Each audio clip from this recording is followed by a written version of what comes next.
Salut à tous, c'est Wilfried, on se retrouve pour une nouvelle vidéo aujourd'hui, je suis toujours avec Ben. Yo les potos, aujourd'hui on va réagir à la vidéo qu'a fait Charles Gave. C'est la première fois dans l'histoire de l'humanité que des hommes jusqu'à 18 ans sont éduqués par des femmes. Puisqu'aujourd'hui, le corps enseignant est à 65, 70, 75% féminin. Dans toutes les civilisations, les enfants restent avec les femmes jusque dans le gynécée, on appelle ça, je crois.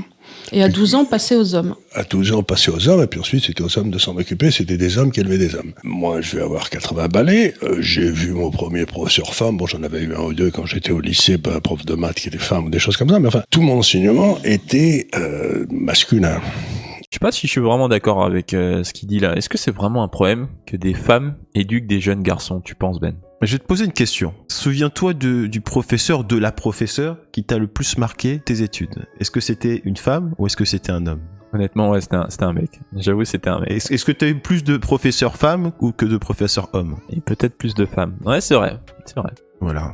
Encore une fois, ça ne remet en rien la qualité d'enseignement des enseignants. Je pense que tous les enseignants et les enseignantes font un travail extraordinaire. Mais il est évident que pour un jeune homme, l'éducation, c'est pas juste de l'instruction. Dans l'éducation, il y a aussi tout un aspect non-verbal.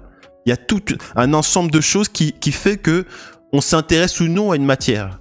Et c'est vrai que, et c'est là où je donne mon point à Charles Gave, c'est que le fait qu'il y ait de moins en moins d'hommes dans l'enseignement, dans l'éducation nationale, ne permet pas de donner aux élèves, aux jeunes élèves, des modèles, des exemples sur qui ils vont pouvoir s'inspirer. On a tous été tombés amoureux d'une matière à cause de la personne qui nous a présenté cette matière. Et il nous a donné le goût de sa passion, et il nous a communiqué cette passion-là. Et jusqu'à, on va dire, pas si longtemps, il y avait le service militaire. Ce qui est marrant dans le service militaire, c'est que toutes les personnes qui m'en ont parlé, d'un côté, le choc avec cette rigueur militaire, le fait tu dois refaire 3 fois ton lit, etc., etc. Donc, au départ, les personnes, elles n'aiment pas, mais avec le temps, tu remarques bien, elles en gardent toujours un bon souvenir. À l'armée, j'ai appris ça, à l'armée, j'ai fait ça. Et ça fait partie de l'initiation d'un homme à la société, dans le but d'éviter aussi de faire des jeunes hommes qui soient violents, qui soient agressifs, etc., etc. Parce que tu ne peux pas en dire le faire si tu n'as pas d'exemple. Ils vont te le montrer concrètement.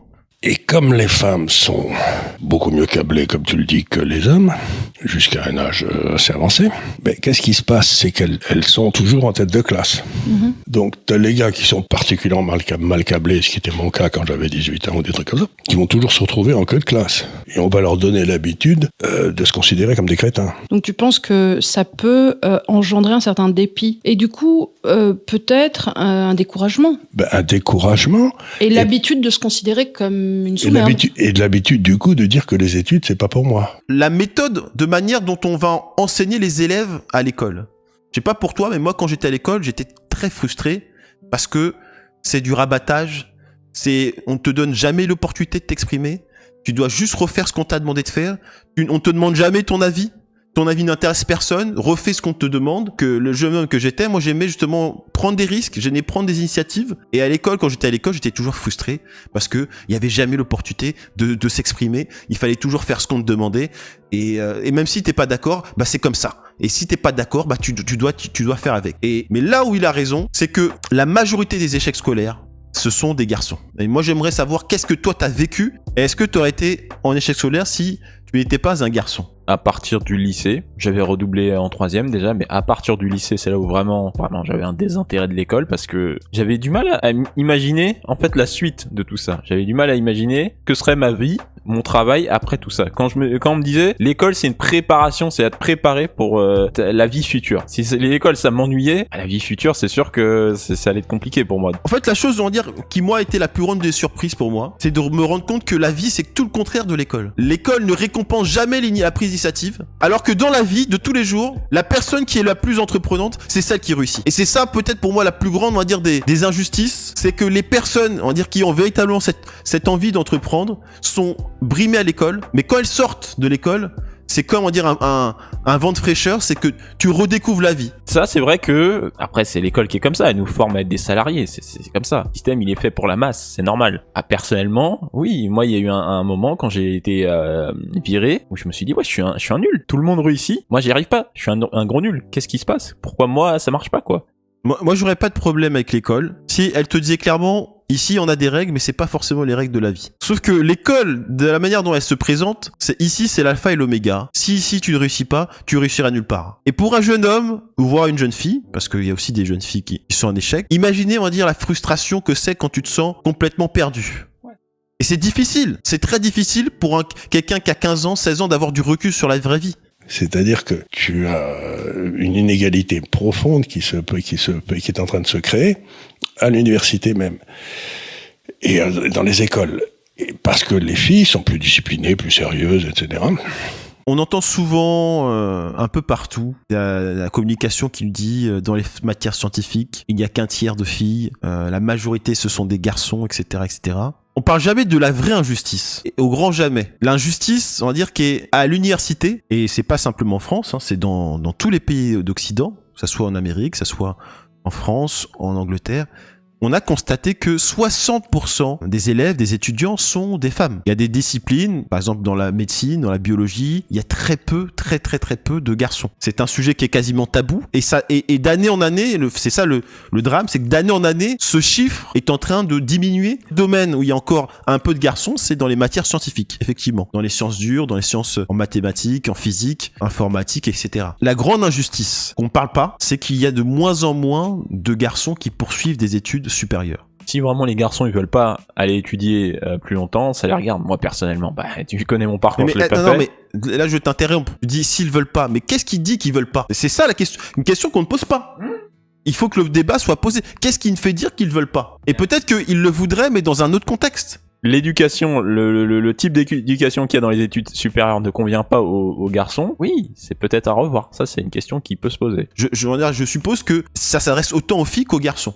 Pourquoi y a-t-il 2 tiers plus de filles que de garçons dans l'ensemble? C'est vrai que l'université, elle a beaucoup changé. Hein. En 10-20 ans, elle a beaucoup changé. Ce qui serait intéressant, c'est de regarder l'université il y a 50 ans. Parce qu'à ce moment-là, il y avait forcément plus de garçons à cette époque-là. Et à quoi ressemblait l'université il y a 50 ans? Et c'est vrai qu'il y a eu un phénomène aux États-Unis très ample depuis les années 70 de familles monoparentales avec malheureusement, on l'a vu, une corrélation qui a été prouvée des emprisonnements, de la violence chez les mâles. C'est-à-dire que quand le père était absent. Quand le père est absent, c'est l'indice de la criminalité le plus fort qui puisse exister. Quand le père n'est pas là, les garçons vont en tôle. Ce que je trouve très intéressant, c'est que quand il n'y a que des femmes, le garçon devient violent. Et tu vois, normalement, intuitivement, c'est vrai.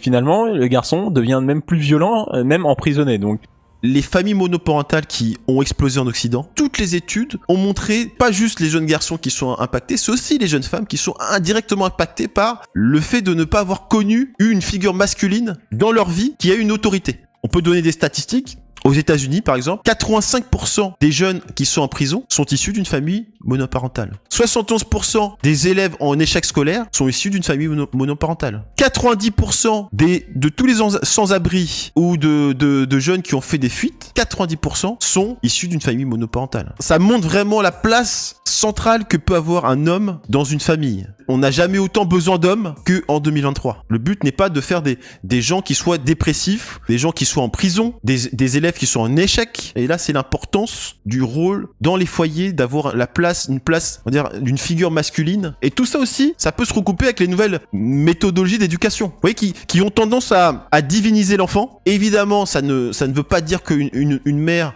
ne peut pas élever ses enfants. Hein, on n'est pas en train de dire ça. Mais en termes de faits de société, les statistiques nous montrent que la plupart des personnes qui sont en prison sont toutes issues d'une famille, on va dire, sans figure masculine. Et ça, c'est très important à le souligner.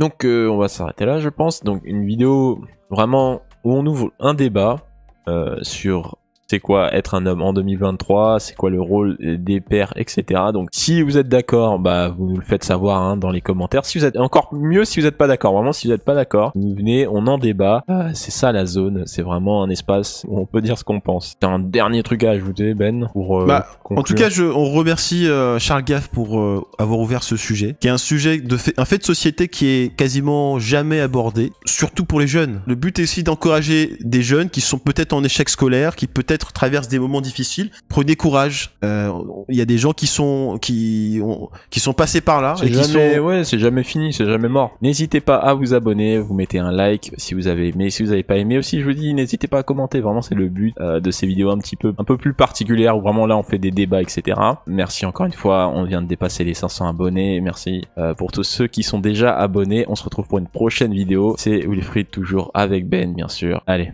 à plus tard. Ciao. Ciao.